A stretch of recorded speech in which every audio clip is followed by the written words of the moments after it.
1 Corinthians 12. Now concerning spiritual gifts, brethren, I do not want you to be unaware. You know that when you were pagans, you were led astray to the mute idols, however you were led. Therefore I make known to you that no one speaking by the Spirit of God says, Jesus is accursed, and no one can say, Jesus is Lord, except by the Holy Spirit. Now there are varieties of gifts, but the same Spirit. And there are varieties of ministries, and the same Lord. And there are varieties of effects, but the same God, who works all things in all persons. But to each one is given the manifestation of the Spirit for the common good. For to one is given the word of wisdom through the Spirit, and to another the word of knowledge according to the same Spirit, to another faith by the same Spirit, and to another gifts of healing by the one Spirit, and to another the effecting of miracles, and to another prophecy, and to another the distinguishing of spirits, to another various kinds of tongues, and to another the interpretation of tongues. But one and the same Spirit works all these things, distributing to each one individually just as he wills. For even as the body is one, and yet has many members, and all the members of the body, though they are many, are one body, so also is Christ. For by one Spirit we were all baptized into one body, whether Jews or Greeks, whether slaves or free, and we were all made to drink of one Spirit. For the body is not one member, but many. If the foot says, because I am not a hand, I am not part of the body, it is not for this reason, any the less part of the body.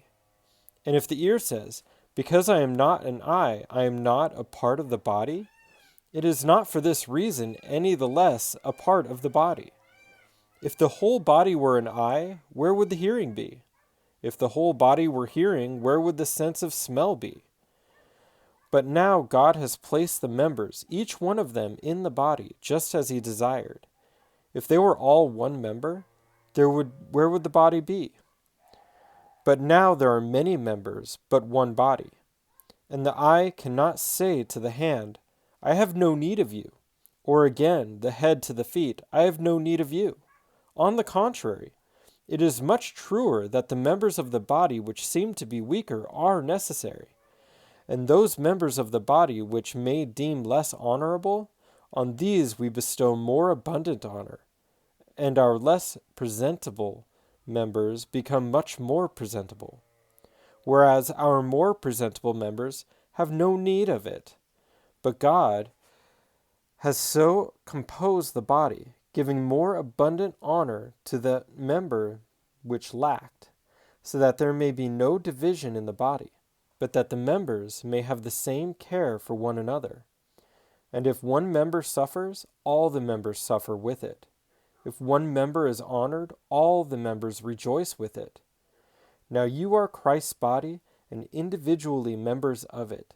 And God has appointed in the church first apostles, second prophets, third teachers, then miracles, then gifts of healing, helps, administrations, various kinds of tongues.